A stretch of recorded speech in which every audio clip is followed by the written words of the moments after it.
Hey everybody, this is Robb Ryerse. I'm the political director of Vote Common Good, and you are listening in on the Common Good Candidates podcast, where we have conversations with some of the extraordinary, ordinary Americans who are running for office around the country.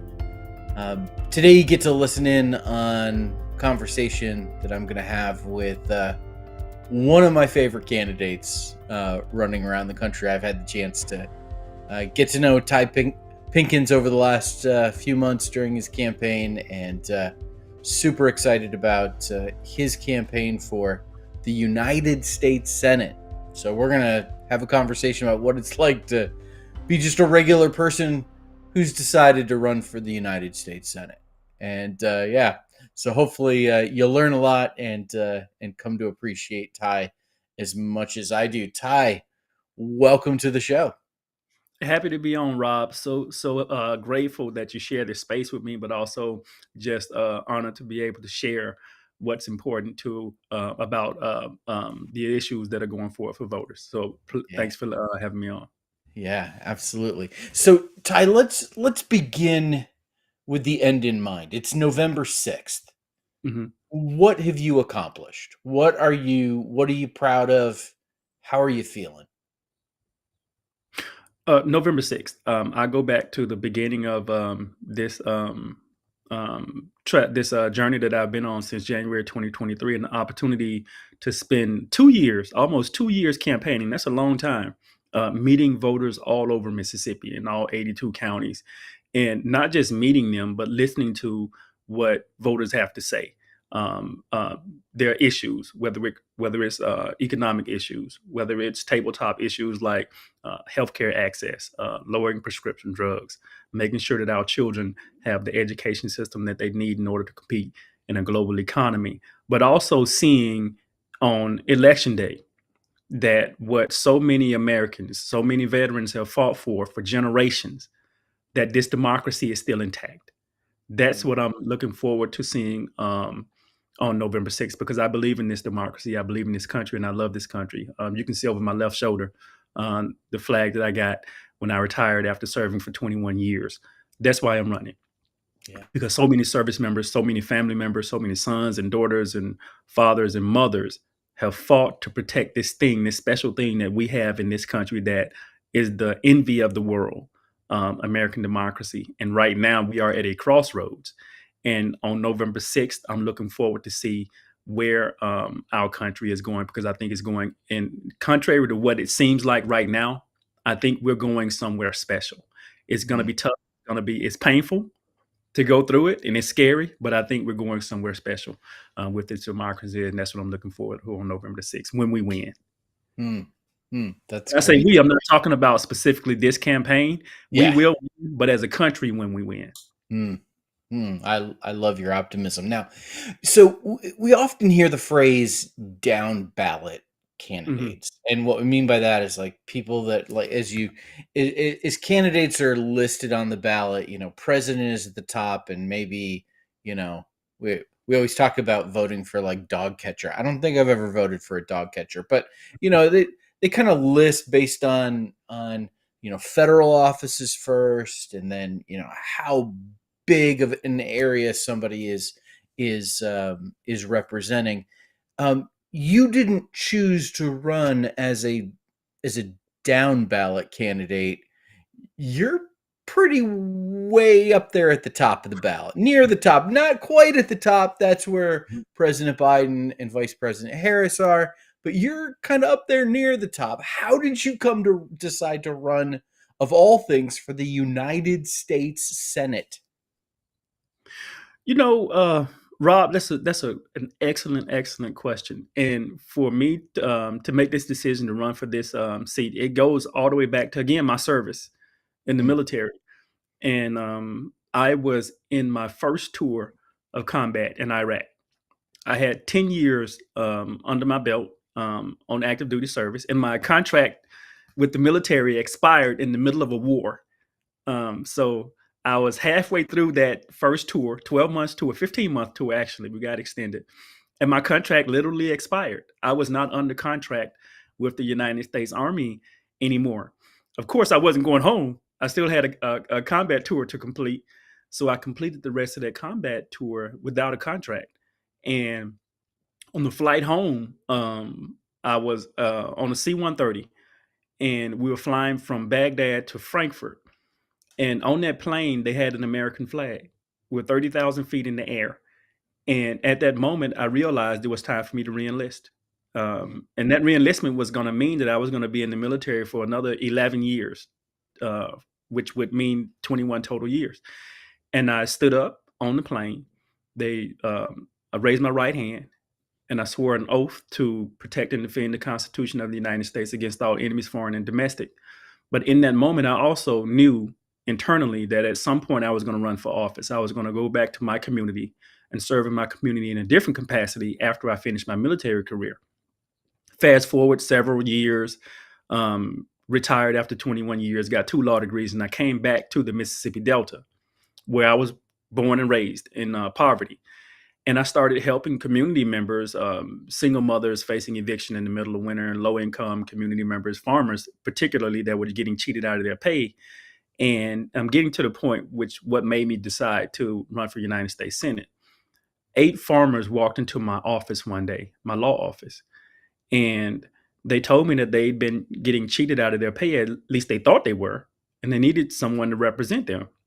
I had 2 law degrees that the GI Bill paid for, JD and an LLM from the Georgetown University Law Center. And I said, okay. And I had all 8 of those farm workers to sit around a circular table, and I gave them a document to sign. And 7 of the farmers signed the document. One of them couldn't. He was 78 years old. And I asked him, can you please sign the document? He said, I can try. Turns out he was illiterate and could not sign his name, and had been working on a farm since he was 10 years old. And when I read the document to him, it was his first time understanding that he had been getting cheated out of his pay all of that time. And so I went to Washington and I testified before Congress, and I explained to them the issue. Nothing happened. So I came back to Mississippi and I sued those same companies that were cheating them, and we won.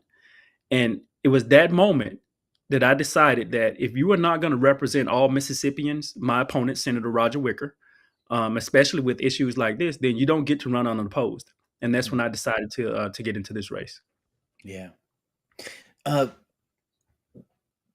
What are the implications if Democrats lose the Senate in this election? I mean, currently Democrats hold a majority in the Senate. Republicans have slim majorities in both houses. Republicans have a slim majority in the House of Representatives. Democrats have a slim majority in the U.S. Senate. What are the implications of Democrats? Like, what happens if Democrats lose their majority in the Senate? Yeah, I think we're going to win. I think voters are really, really tuned in this year. One, because they've been gaslit for the last several months. But your question is a serious one, and I think we've already begun to see what the future may be if Republicans come out successful in November. One, we've seen what Donald Trump will do. He's already told women that you don't get to make the decisions as to whether you're going to have access to reproductive health care. He said that women should be put in jail if they choose to have an abortion, even if they are victims of incest and rape. We've seen what they've tried to do with regard to books in schools. We've seen all of these things. We've seen the implications of what happens when when Republicans or conservatives have a 6-3 majority on the Supreme Court. So we don't have to think about or dream about what the implications may be. They are humongous. Right now, our country is at a crossroads, literally, where we get to decide, voters get to decide whether we remain a democracy or we are ruled by an authoritarian tyrant that has shown us, that has told us what he would do. And Republicans in Congress have shown us that they are willing to capitulate to him. Even my opponent. Think about this. And this is why this is personal to me as a veteran. I swore an oath to protect and defend the Constitution of the United States against all enemies, foreign and domestic. My opponent did the same thing because he is also a veteran. And he swore that oath multiple times as a veteran and as an elected official. In my mind, you cannot honor that oath to protect and defend the Constitution of the United States against all enemies, foreign and domestic, on one hand, and on the other hand, also support and enable the very person who instigated an attack on our democracy on January the 6th. Those Mm, two things are diametrically on opposing ends of the democratic spectrum. And mm. so that's why I say we are at a crossroads, because the people that are supposed to be upholding the guardrails have basically kicked the guardrails down and are not doing those fundamental things to protect our democracy and serve the American people. Yeah. Ty, I follow politics pretty closely, um, and have, like, since I was a teenager. It's almost embarrassing. Um, and I follow, like I said, I follow politics pretty Mhm. closely. I have no idea who Roger Wicker is. I like I like tell us about the tell us about this. What should we know about him, and like why would you be a better senator than Roger Wicker? You know what? The fact that you say you have no idea who Roger Wicker is, and that there are a lot of Mississippians over the past year and a half that I've met who have echoed the same thing up in Yeah, Northeast they don't know Mississippi. who he is either. Echoed the same thing, saying, "I have no idea who he is. He's never been to my community. I've never heard from him." And some community members are surprised and excited that me as a candidate is standing on their front porch asking them a Mm, simple question. My name is Ty Pinkins, and I'm running for United States Senate. I'd love to have your vote. And they said they've never heard that sentence from anybody, nor have they heard nor seen the senior senator from Mississippi, Roger Wicker. Roger Wicker is a person, I think, who has already displayed who he is and how he is not adequately representing the people of Mississippi. Think about it. Mississippi is last in job creation and economic development, last in healthcare. We're last in maternal mortality, last in infant mortality, last in poverty. All the bad things we are first in, and all the good things we are last in. And this is not something that's new. This is something that's been going on for decades. And Roger Wicker has been in Washington for decades. And so for me, if our situation has not improved and you've been in office for this long, you are either part of the problem or you're not there to create a solution yeah. for our state. And he's someone who does not support women making their own healthcare decisions. He's already shown that he's been fighting against women's reproductive rights for decades, and he finally won one of those small battles against women's reproductive rights. Because, as you well know, Donald Trump, he nominated 3 Supreme Court justices, and those 3 Supreme Court justices have wreaked havoc on our democracy. Roger Wicker confirmed all 3 of those Supreme Court justices. And I think Mississippi voters need to hold him accountable because he has played a part in, for the first time in our country's history, our country's 248-year history that we just celebrated on 4th of July this year. He played a direct role, and for the first time in our country's history, a group of people, a specific group of people, losing a fundamental constitutional right, the right to bodily autonomy, and that is women. He's Mhm. also fought tooth and nail to make sure that we don't expand Medicaid in Mississippi, one of only 10 states who have not expanded Medicaid. Now we're last in infant mortality, last in maternal mortality, battling a diabetes epidemic. Yet people like Roger Wicker are saying that we don't want to accept federal dollars to expand Medicaid in Mississippi so people can have access to health care. Make that make sense. Make it make sense. And my thing is, if you are not trying to make your state healthier, then you are not supporting a robust job and working group of people that can boost our economy. You're not working to benefit our community and our state, and you need to come home. And that's why I'm running. And a lot of Mississippians see that. Yeah. So, what's it like running for office? Like, is you're not a career politician. You've served as a, in the military. You've been a lawyer. Now you're running for office. So, like, give us a little window into that. What's it like? For me, it's an honor. Mm, It is an absolute honor to drive around this. It's hard work, but it's an mm, honor to go around this state and ask people for the most valuable thing that they have. It's more valuable than their bank account. It's more valuable than the currency that they have in their pocket. It's this token that Mrs. that Americans get every 2 to 4 years, depending on when an election come around, and that token is their thumbs up or thumbs down, their vote. That is an honor to do that. And for me, growing up in poverty, a single mother who was 15 years old gave birth to me, and she dropped out of high school. My biological father left before I was even born. So my stepdad met my mom when she was 8 months pregnant, but he was in the sixth grade when he dropped out. So mm, two parents who didn't receive a formal education raised a son who became the first in his family to graduate high school, the first mm, one to attend college, to serve in the military for 21 years, to receive the Bronze Star for actions in combat, and to come back home to those poverty stricken communities with 2 law degrees and put those law degrees to work. And now driving all around Mississippi, all around our state to 82 different mm. counties and talking to people about the issues that are important to me. Me, that is a tremendous Yeah, honor, a yeah, tremendous honor to do that. yeah. So for me, you ask, how is it running for office? It's hard work, but it's supposed to be hard. It's Mm, not supposed to be easy. This is not supposed to be a cakewalk. You're supposed to be yeah. able to get out there and ask Mississippians, ask Americans for their vote and be willing to accept when they say, you know what, I disagree with you and I'm not going to give it to you. Or when they say, you know what, I believe in what you're doing. Mhm, I agree that women should decide what happens to their bodies. I agree that our children should learn about our country's history, whether it's a bad time period in our history and good time periods, because over the arc of time, it's a beautiful thing. mm, When you really look at where we come from, take the state of Mississippi, for example.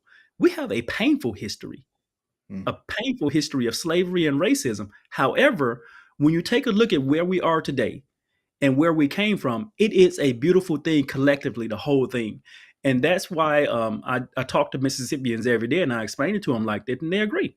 And they say, you know what, I believe in you. Funny story is I met a young lady on the corner, white lady, in Hattiesburg, Mississippi, a few weeks ago, walking up the sidewalk. And contrary to my introverted personality, I stopped. And and I said, ma'am, my name is Ty Pinkins and I'm running for United States Senate. I'd love to earn your vote. And she said, okay, what are your thoughts on women's reproductive rights? And she folded her arms. And I said, ma'am, I think a woman should make that decision for herself. That's a decision between her doctor, and God. And me, I should not make that decision unless she invites me in to have that decision, specifically because I'm a man and I cannot give birth. Well, she said, I disagree. And she said, I'm pro life and I disagree with you. And I explained my position to her, my point of view. And I said, ma'am, I can't get pregnant, one. I cannot carry a child in my body, nor can I give birth. Therefore, I'm not qualified to tell you what to do with your body. And I said, if you're pro life, I want to fight for you as a pro life woman to make your pro life decision for yourself. mm. Just like I want to fight for a pro choice woman to make her pro choice decision for herself. It's called freedom, bodily autonomy. And she said, you know what? I'm a Republican and I'm pro life and I'm going to vote for you. Mm. Fascinating, isn't it? When Yeah, you actually sit down and communicate with someone and talk to yeah. someone respectfully instead of yelling and arguing and screaming and trying to gaslight people like we see in our politics right now. Mhm. Now, you've been doing something that Doug Padgett, the executive director of Vote Common Good, would absolutely love. This is like right up his alley. You've been running around the state of Mississippi. And I don't use running as a metaphor for campaigning for office. Literally running. You've been literally running, right? Like, is the goal is like 800 miles? Have you gotten there yet? Are you in the midst of it? How does all that work?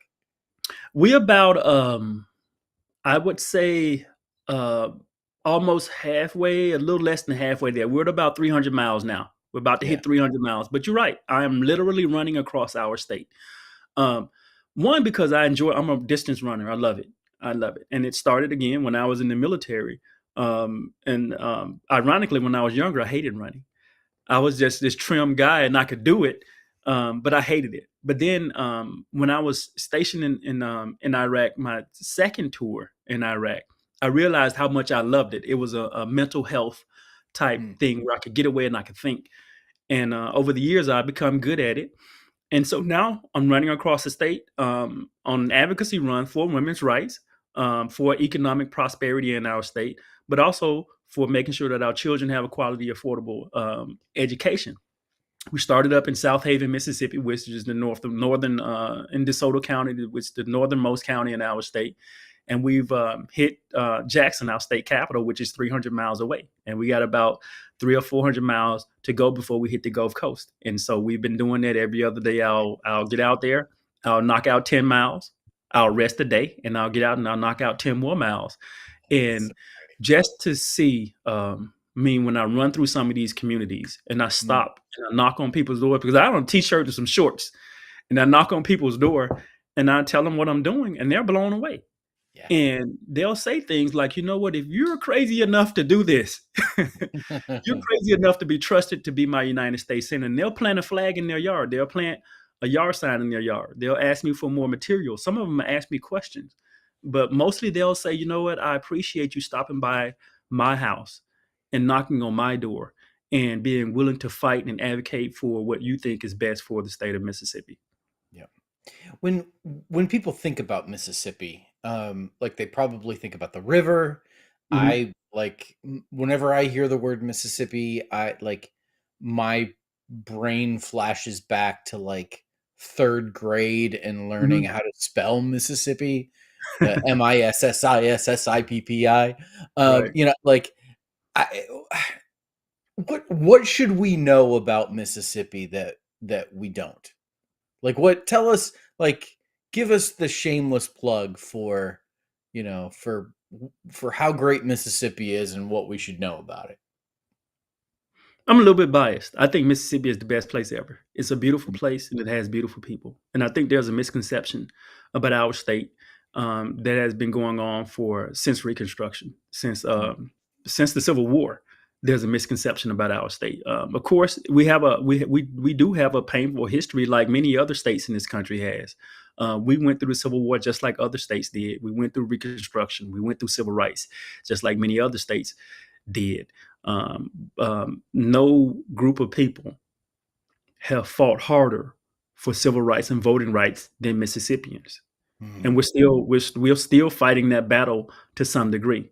But we are at a place now in this state where we have come so far.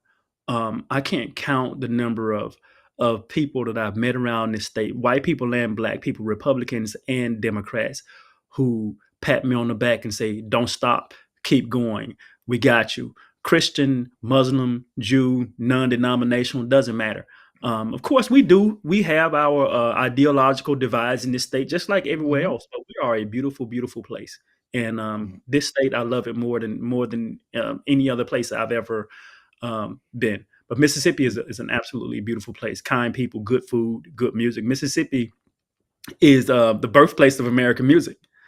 So mm, all of that rock and roll and hip hop and R&B that people enjoy all over the country.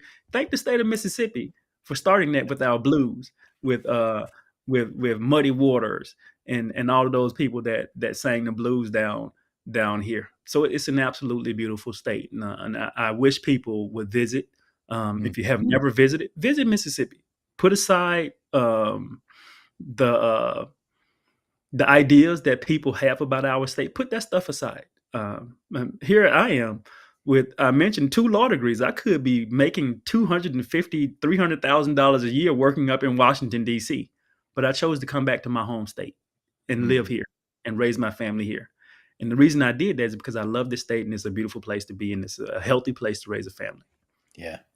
So, Ty, we ask voters, we vote common good, we ask voters to use the common good as their voting criteria.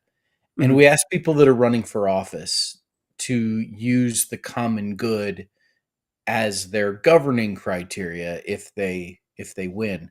Uh, Talk to us about what does the common good mean to you when you hear that phrase? How does that resonate with you? What is the common good?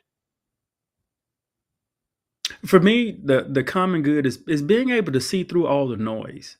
Mhm. Being able to say, you know what, regardless of who puts forth a policy, if it benefits Americans, if it benefits Mississippians, then you support that policy. You take that policy into consideration without pointing fingers, without saying, and I think the worst thing that happens in our politics today in Washington is we have people that are in leadership positions, in powerful positions, that will see the other side, whether that be Democrats or Republicans. They'll see the other side put forth a policy that'll benefit all Americans, Mississippians. And simply because that policy did not originate from their friends or them, they'll go sit on their hands. I think the common good is seeing through all that noise and saying, you know what, we need to work together. We need to be able to sit down and communicate and talk to each other without screaming and yelling and pointing and calling each other's names. And I think that's the core of the common good. Being able to put aside your ego, being able to understand that you're not in this position for you. You are in this position for voters. You are in this position for everyday Americans who are depending on you to make decisions that better their lives. I don't care if those decisions are regarding lowering the cost of prescription drugs, making healthcare affordable to everybody, making sure our children can read about our history, making sure that children who may identify as members of the LGBTQ plus IA community can read stories that they identify with, can find heroes in stories that they identify with. You know, I think Mm. that's the common good. Being able to put aside our selfish egos and say, you know what, this is not about me, this is about you. And I'm going to make sure that Yeah. I take into consideration policies that benefit you in your life. Yep. Yep. That's great. How do you stay positive in the midst of all of both the busyness of a campaign and just kind of the negativity of politics in general? Here's one of my mantras that I've had for as long as I can remember. Positive energy wins the day every single time. Mhm. Positive energy. That's true with regard to science, and I believe that's true with regard to personality as well. Positive energy wins the day every single time, and I believe that it's easier to smile than it is to frown. To be upset and to be angry, you have to have a reason. I can smile because the sky is blue or the grass is green or someone else is smiling walking down the sidewalk. And so just having that attitude going into what is the most beautiful democracy on this planet. We are blessed with so much in this country, you know, that um, that I appreciate the ability to serve in our military, the ability to go to attend some of this country's most prestigious universities, Georgetown University Law Center, Hoya Saxa, um, and the ability to live in the state that I love, in the country that I love, where I have so many freedom, the right to the freedom to criticize my own government, the freedom to disagree with you or anybody else, the freedom to say, you know what, I think women should control their own bodies, and to have a conversation with someone who disagrees with me, and then go home at the end of the day and eat dinner with my family and feel safe. All of those freedoms we have in this country. So that's why I'm so positive, because I love it. I Yeah. love it. I love it. I love it. And when I'm on the campaign trail and I'm talking to a group of people or I'm talking to someone who disagrees with me and it gets heated, I always say, this is the most beautiful thing about our country, is Mm. that we can have these conversations. And after we have this conversation, you're going to get in your car, you're going to go home, you're going to hug your children, you're going to hug your wife or your husband, and you're going to have a great day at home in your house with your family having dinner. And I'm going to do the same thing. And either we'll agree or we'll disagree, but our day is going to move forward, our country is going to move forward. So that's why I'm so positive all the time, because Yes. it's an honor to do this, to run for office, and it's an honor to ask people for their vote. Mm. Mm. Uh, Ty, how can people find you and how can they help?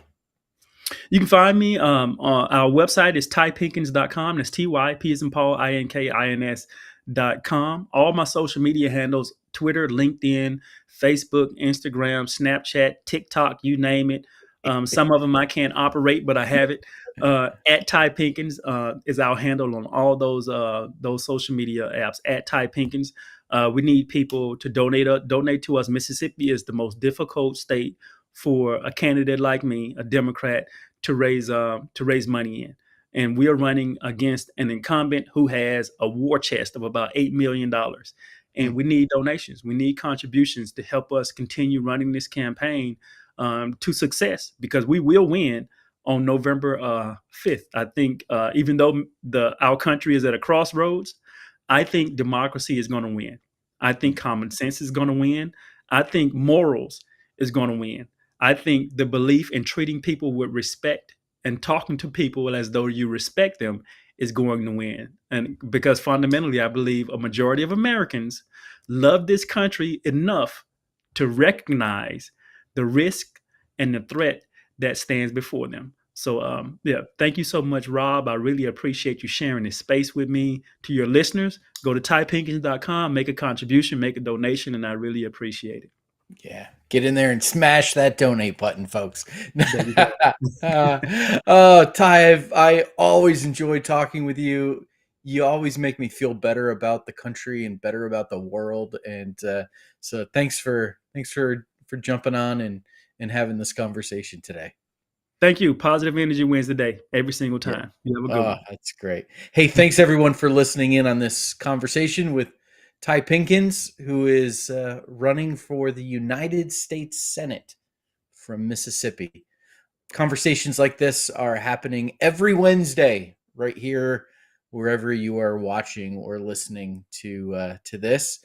Every Wednesday between now and Election Day, right here on the Vote Common Good podcast network. You can learn more about Ty and all of our candidates for common good by going to candidatesforcommongood.com, and we'll